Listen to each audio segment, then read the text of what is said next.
Here's a question for you. What's our nation's capital? It shouldn't take you very long to answer Washington, D.C. There, in today's Capitol building, people representing every state in the Union meet to make laws, a group called Congress. There are two branches of Congress, the House of Representatives, which currently has 435 members, and the Senate, which has 100 members. With those two groups, our legislature is known as bicameral, which is Latin for two chambers. But you might be surprised to know that Washington, D.C. wasn't our first or only capital. Over the last 240-some years, there have actually been 9 cities, including Washington, D.C., where our national government worked. While the 13 original colonies began to form in the early 1600s, it wasn't until the 1770s when they decided to join together under a single government. With it, the colonies would take their first steps in becoming a country of separate states and gain their independence from Great Britain. In September of 1774, representatives from each colony were chosen, making up a group called the Continental Congress. They first met in the City Tavern, a quiet meeting place in Philadelphia, Pennsylvania. Since all the colonies weren't yet in attendance on that date, those who were held a caucus, a special meeting to establish an agenda for their next get-together. Later in the month, that first Continental Congress met at Carpenter's Hall in Philadelphia.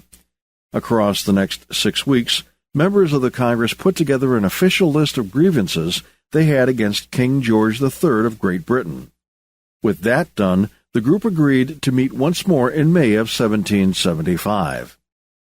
A month before that meeting, the first shots of the American Revolution were heard in the towns of Lexington and Concord. British soldiers planned to seize gunpowder, as well as colonial leaders Samuel Adams and John Hancock.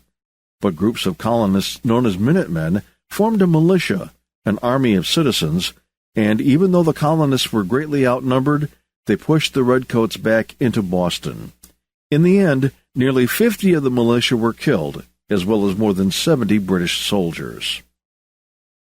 The Second Continental Congress met in May as planned, assembling at the Pennsylvania State House, known today as Independence Hall, still in Philadelphia. Among the many actions taken during the nearly 18-month period of this Congress were the selection of General George Washington as the Commander-in-Chief of the Continental Army, plus the formation of rules for that army, the official establishment of the Navy of the United States, an agreement to issue $3 million in Continental paper money.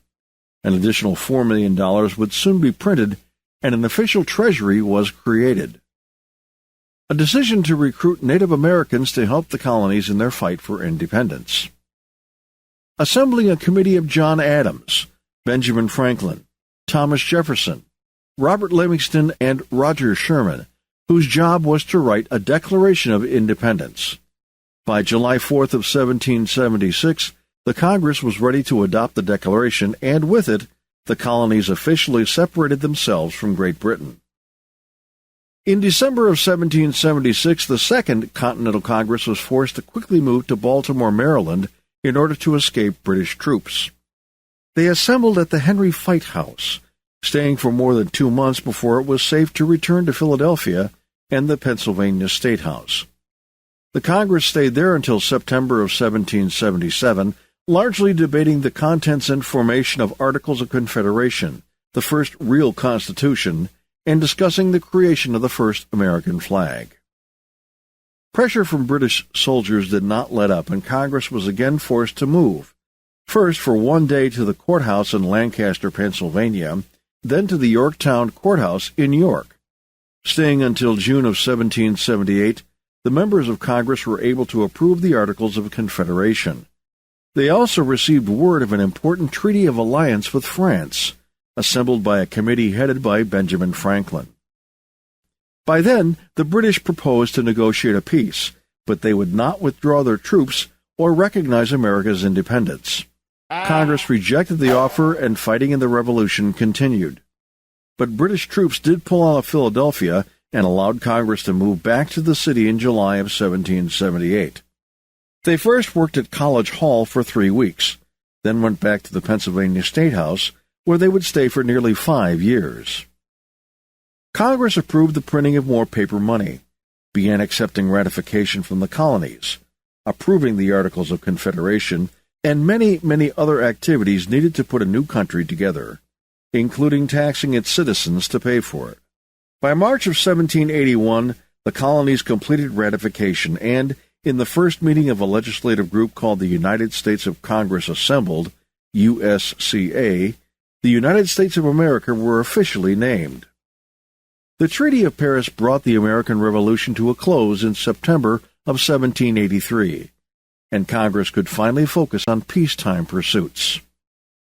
In the next 16 years, Congress established the nation's capital in Princeton, New Jersey, first at the Prospect House, then at Nassau Hall, at the Maryland State House in Annapolis, Maryland, at the French Arms Tavern in Trenton, New Jersey, at Old New York City Hall, Fraunces Tavern, and Federal Hall in New York City, and 10 years at Congress Hall in Philadelphia.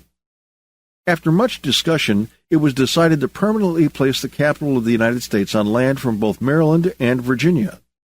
Known as Washington, entirely in the District of Columbia, the city would be home to all 3 branches of the federal government: executive, including the president and his cabinet; legislative, with both houses of Congress; and judicial, with the Supreme and other federal courts. Congress first met in the U.S. Capitol building on November 17, 1800. Much of the structure was destroyed by British soldiers who set fire to it during the War of 1812. It was repaired and expanded in the following years, with wings for the House and Senate added in the 1850s.